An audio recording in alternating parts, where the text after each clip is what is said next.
তোরা আজকে সকাল থেকে অনেকেই মেসেজ করেছিস যে স্যার আজ তো আপনার দিন।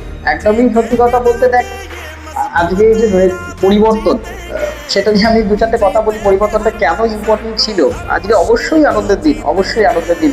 কেন কি দেখ, আমি অ্যাজ এ টিচার একটা কথা আজকে বলতে পারি যে শিক্ষা ব্যবস্থাটাকে যে যারা শেষ করে দিয়েছিল, এডুকেশন সিস্টেমটাকে শেষ করে দিয়েছিল। আর এডুকেশন সিস্টেম হচ্ছে জাতির মেরুদণ্ড, যে জাতিকে বাঁচিয়ে রাখে।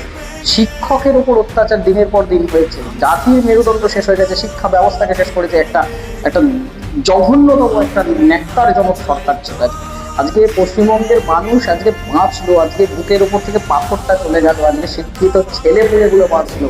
আজকে তোদের জেনারেশন যারা আপকামিং, তোরা ফিউচার, তোদের জেনারেশনে তোরা আমাকে বারবার দিনের পর দিন প্রশ্ন করতিস যে স্যার আমি এরপর কি করবো, পড়ে হবেটা কি। দিনের পর দিন আমি উত্তরটা দিতে পারতাম না যে পড়ে হবেটা কি, কারণ পশ্চিমবঙ্গে অ্যাকচুয়ালি পড়ে হবেটা কি এটা বলার মতো ক্ষমতা আমাদের ছিল না। দেখ আজকে আমার চোখে জল আসছে, আজকে আনন্দতে চোখে জল আসছে। পরিবর্তনটার প্রচন্ড প্রয়োজন ছিল। আজকে আমরা 15টা বছর সাফার করেছি, শেষ করে দিয়েছে, যেখানে জাতির মেরুদণ্ডটাকে শেষ করে দেওয়া হচ্ছে। শিক্ষা দিনের পর দিন শেষ, শিক্ষার উপরে সমস্ত কিছু দাঁড়িয়ে থাকে। শিক্ষা শেষ, স্বাস্থ্য শেষ, ইচ অ্যান্ড এভরিথিং আজকে শেষ করে দিয়েছে এই সরকারটা।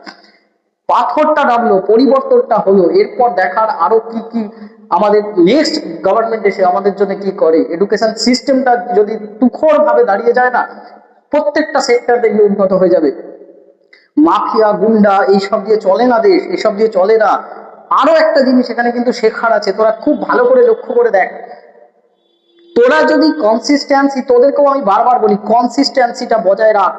সবকিছু একই অত্যাচার, একই এই যে আজকে একটা সরকার দিনের পর দিন অত্যাচার করতে করতে ওরা এক সময় ভেবে নিয়েছিল যে আমরা সারা জীবন থেকে যাব। সারা জীবন কিছু থাকে না, পরিবর্তন অবশ্যম্ভাবী। তোদেরও আজকে তোরা যদি কনসিস্টেন্সি রাখিস, অনেস্টি রাখিস, বিজেপিও কিন্তু ভাবেনি যে এতটাও তারা ভালো ফল করবে। আজকে তাদের মনের মধ্যে কোথা থেকে এলো বলতো এই ব্যাপারটা? এই যে আজকে এত মানুষ স্বতঃস্ফূর্ত ভাবে আজকে বিজেপিকে আশীর্বাদ করলো, কেন করলো? কারণ মানুষের চাইছিল এই জগদ্দল দম বন্ধ করা সরকারটার পরিবর্তন করতে, সেই কারণে মানুষ করলো।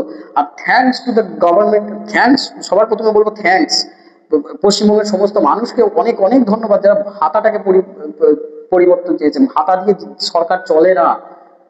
তাই আগামী দিনে তোদের হাতে একটা বিরাট অপরচুনিটি, তোরা একটা বিরাট কিছু, আমি বলছি হবে, আমি বলছি তোদেরকে বিরাট কিছু পরিবর্তন। এই যে পরিবর্তন হয়েছে, এরপরে পড়াশোনাটাকে তোরা ছাড়িস না, তোরা তীব্রভাবে কঠোরভাবে পরিশ্রম কর। পরিশ্রমের ফল কিন্তু একদিন না একদিন মেলে, সেটা বিজেপিও কিন্তু করে দেখালো, পরিশ্রমের ফল তারাও পেয়েছে।